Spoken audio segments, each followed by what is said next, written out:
कुंद कुंद शो में श्रवण परंपरा में महान पेत्रागे दिगंबराचार्य हुए, जिन्होंने द्वितीय श्रुत स्कंद पर अपनी अभूतपूर्व लेखनी चला करके संपूर्ण विश्व को अध्यात्म विद्या का बहुत बड़ा उपहार दिया है। एक और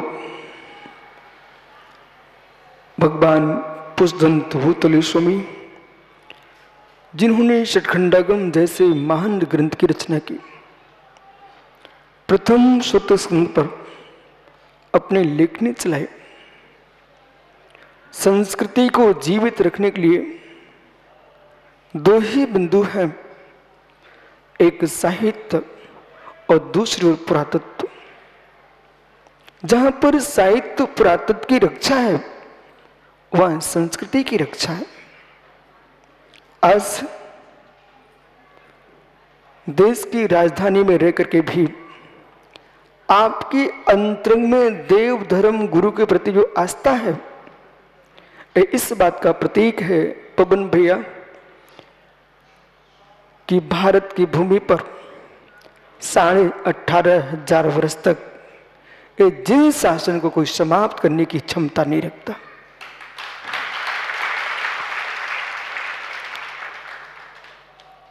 सम्मेल शिखर पर आकर के सिद्धों अरहंतों निर्गंथों की उपासना और जिनवाणी की आराधना में आपके परिणाम लगे हैं।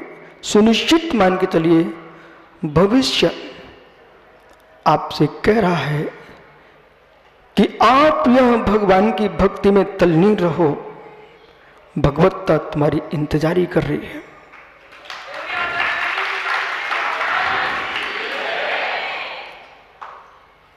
कुंद कुंद स्वामी ने समय सार जैसे 84 पहुड़ ग्रंथ लिखे, उनमें से यहां पर 85 का पहुड़ की व्याख्या चल रही है। आत्मा सुचरित्र में स्थित है, आत्मा पर चरित्र में स्थित है। केवल ज्ञान केवल दर्शन से युक्त आत्मा सुचरित्र में स्थित है, विषय कसाय से युक्त आत्मा पर चरित्र में स्थित है। ज्ञानियों, अपने परिणामों से पूछना, जब हम सुपयोग की क्रिया में लगते हैं, धर्म धर्मात्मा के पास होते हैं, उसमें के परिणाम कैसे हैं। किसी को चेहरा दिखाने की आवश्यकता नहीं है, किसी दर्पण की आवश्यकता नहीं है। विश्वास मानिए, मन पवित्र है तो दर्पण में चेहरा भी चमकता है, और मन पवित्र नहीं है तो गोरा चेहरा भी दर्पण में काला दिखता है।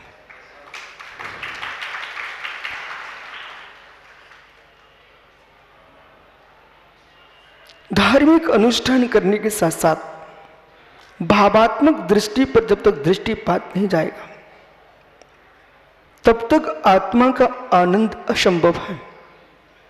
और सबसे बड़ी साधना यह है, जैसे दिल्ली समाज सम्मेल शिखर में इतने यात्रियों को लेकर आई है, मित्र पवन जीवन में ध्यान रखना, ऐसा मत सोचना ये हम लेके आ गए। ये सोचना अभाग्य मेरा है, इतने लोगों के साथ हम आ गए।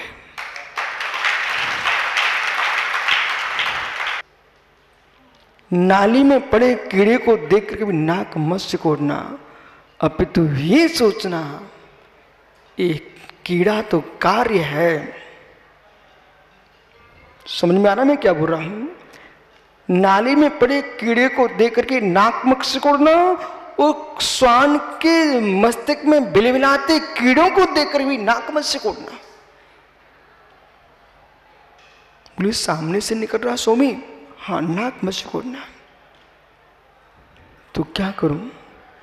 करो ये, जो मस्तिष्क में कीड़े टपक रहे हैं एक कारण नहीं है, एक कार्य है।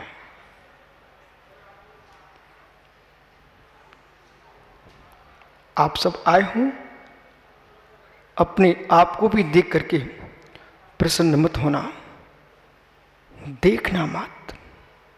दो बिंदुओं पर आप बात करो। कुत्ते के मस्तिष्क में सेठजी कीड़े पड़े हैं, उसे देखते रहो। और ये पवन दिल्ली समाज को लेके आए हैं सारे लोग, इनको भी देखते रहो। एक पुरुष तीन लोग के नाक के ऊपर कलश ढाल रहा है, उसको भी देखते चलो। और एक भव्य प्राणी बीतरागी दिगंबर भावलिंगी मुनि के हाथ पर ग्रास रख रहा है, उसे भी देखो। और एक प्राणी जमीन पर कटोरा पड़ा हुआ है, मांगने को हाथ भी नहीं है, मात्र मुख से कह रहा डाल दो, उसको भी देखो। अभी आपको सब समझ में आता है। जैसा क्लेश पिया, एक व्यक्ति खड़ा हुआ, इसको भी देखो। जिसने मस्तक पर शांति धारा करी, उसको भी देखो। जिसके मस्तक में कीड़े बिलबिला रहे, उसको भी देखो। और मुनिराज के हाथ पर गिरास रख रहा है, उसको भी देखो। इन सबको देखते जाइए, फिर प्रश्न करो ये क्या है? ये कार्य है कि कारण है? ये कार्य है कि कारण है? ये कार्य है कि कारण है? कार्य को देख के तुमको दया आ रही है, कार्य को देखकर तुमको हर्ष हो रहा है। कुत्ते के मस्तिष्क पर पड़े कीड़ों को देख करके पवन भैया आपको दया आ रही है। ओहो कैसे इसके कीड़े काट रहे हैं। हे स्वान, तू स्वान नहीं था। हे स्वान, तू स्वान नहीं था, तू धनपति इंसान था। पर क्या कर सकते हैं? स्वापे देवो भी देवा स्वाप, जयति धर्म क्लिप्सात। स्वान भी देव हो जाता है और देव भी स्वान हो जाता है। धर्म के प्रभाव से स्वान भी देव हो जाता है और पाप के प्रभाव से देव भी। अच्छा आप लोग आगे आगे जानते हो ना, ज्ञानी हो ना। पाप के प्रभाव से बोलो ना आगे। धर्म के प्रभाव से मुमुक्षु देव भी, स्वान भी देव हो जाता है और पाप के प्रभाव से, जरा जोर से बोलिए। ओहो, अब आपको प्रवचन की जरूरत क्या है? जब आपको इतना मालूम चल गया है कि पाप के प्रभाव से देव भी स्वान हो जाता है और पुण्य के प्रभाव से स्वान भी, तो जिसके मस्तिष्क में कीड़े दिखाई दे रहे हैं, जिसके मस्तिष्क में कीड़े दिखाई दे रहे हैं, ये किसका प्रभाव है? यानी कीड़ों ने कीड़े उत्पन्न किए। बस मैं पवन को बिठालता हूं 1 मिनट के अंदर। पवन भैया खड़े रहो। कीड़ों ने कीड़े उत्पन्न किए, स्वान के मस्तिष्क में कीड़ों ने कीड़े उत्पन्न किए कि जब तू था इंसान, अरबपति खरबपति, तब तेरे मस्तिष्क में पड़े थे कीड़े। कोई भी आया धक्का मारो, पहला कीड़ा। देव धर्म गुरु की निंदा करो, दूसरा कीड़ा। जिनवाणी का अवमानवाद करो, पूर्व आचारों का उपहास करो, तुम्हारे मस्तिष्क में कीड़े थे। अपने ज्ञान के मद में आकर के तुमने भगवान की भी निंदा कर डाली। ये मित्र, ये स्वान के मस्तिष्क में जो कीड़े हैं, ये कार्य है, कारण नहीं है।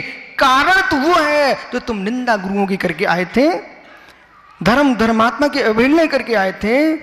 मेरे मित्र, जब तुम ज्ञानी थे तब तुम्हें जिनवाणी के विपरीत कथन किया था, उसका परिणाम आज तुम्हारे मस्तिष्क में, जिससे उल्टा सोचते से उसमें कीड़े काट रहे हैं। जरूर जरूर अवश्य जिस श्वान के मस्तक में कीड़े पड़ रहे हैं उसे दूर से भागना मत, अच्छे से देखना चाहिए और फिर निर्णय करो। ये भी तो जीव द्रव्य है, ये भी तो जीव द्रव्य है, इसकी दशा क्यों हुई? जरा से अल्प ज्ञान को पाकर के सुरेश गदिया कभी इतने मान में मत डूब जाना कि जिनवाणी के विपरीत बोलना प्रारंभ कर देना। जिस खोपड़ी से तुम विचार कर रहे थे उस खोपड़ी में कीड़े काट रहे हैं। भैया पवन, इतना जीवन में इस पर्याय से जानने के पहले दुनिया को कह के जाना, मुझे तुम धर्मात्मा मत देखो, मेरे पूर्व के परिणामों को धर्मात्मा देखो। आज मैं देव धर्म गुरु के पास में हाथ जोड़े खड़ा हूं, ये पूर्व के पुण्य का परिणाम है। जरूर अवश्य मैं किसी न किसी तीर्थंकर के पाद मिल में होके आया और जितने यहां बैठे हुए हैं, जब धर्म के ऊपर ताली बजे समझ लेना कोई अशुभ काम की ताली नहीं बजाई होगी, तो तुमको सम्मेद शिखर में आके ताली बजाने का अवसर मिल गया। अन्यथा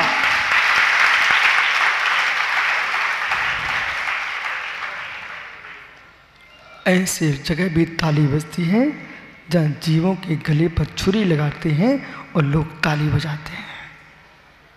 छुरी चलाने वाला नरक जाएगा, चलवाने वाला नरक जाएगा और ताली बजाने वाले सभी नरक जाएंगे।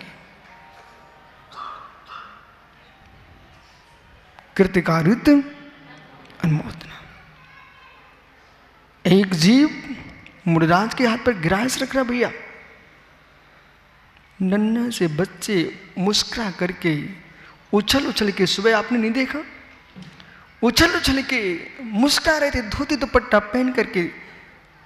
मेरे हाथ से गुरु के हाथ पर गिरास चला जाए। बेटा, एक गिरास नहीं दे रहे थे, आप दिगंबर मुनि को मोक्ष जाने का पाथे दे रहे थे।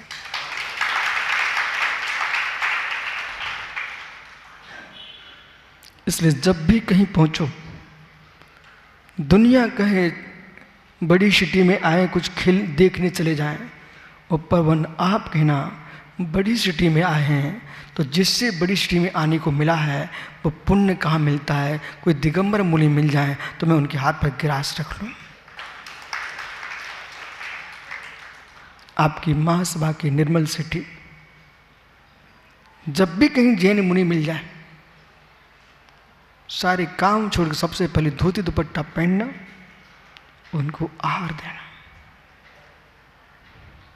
अब जब भी आप यात्रा निकालो तो यात्रियों को पहले से बोल के आना, ये 3 दिन की वंदना करना है तो 3 दिन वंदना के और 1 दिन निर्गंत मुनियों की आहारचर्या के।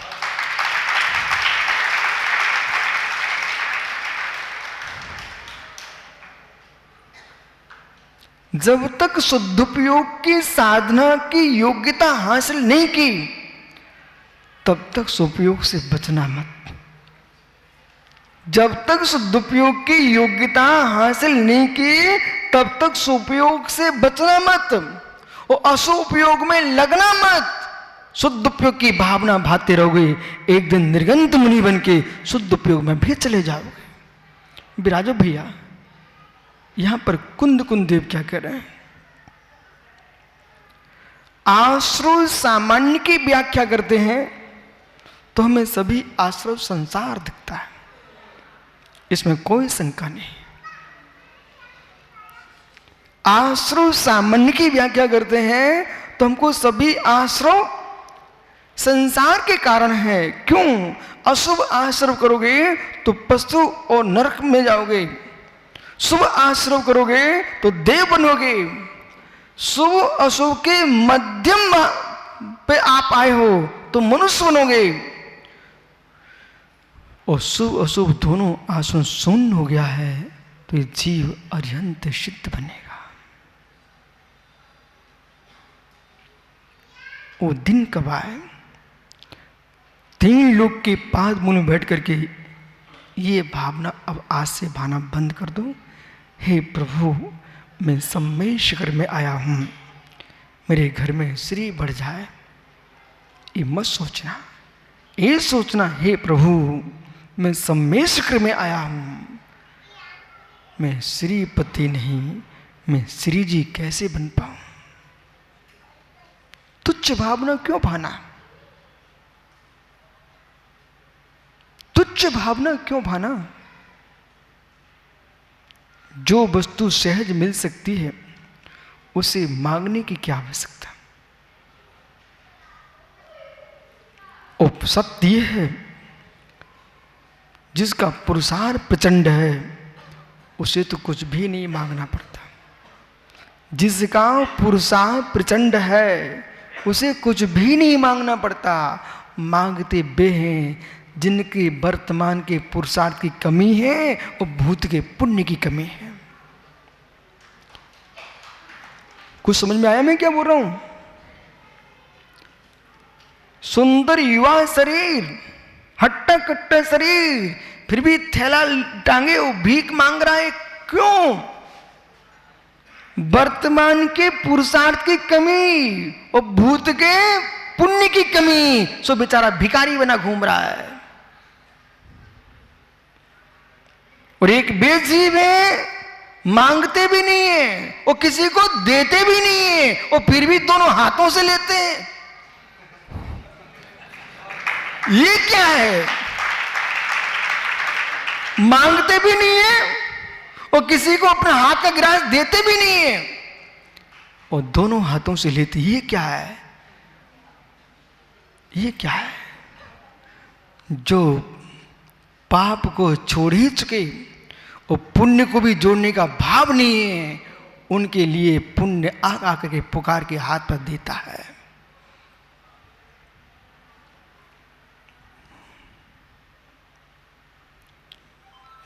क्या हो गया आप सबको? इतनी शांति क्यों? और मैं विश्वास के साथ कह रहा हूं, जो शांति तुम्हें इतने शांत यहां बैठे हो, ऐसे घरों में 24 घंटे रहने लग जाओ, तुम्हारा घर ही सम्मेश घर बन जाए।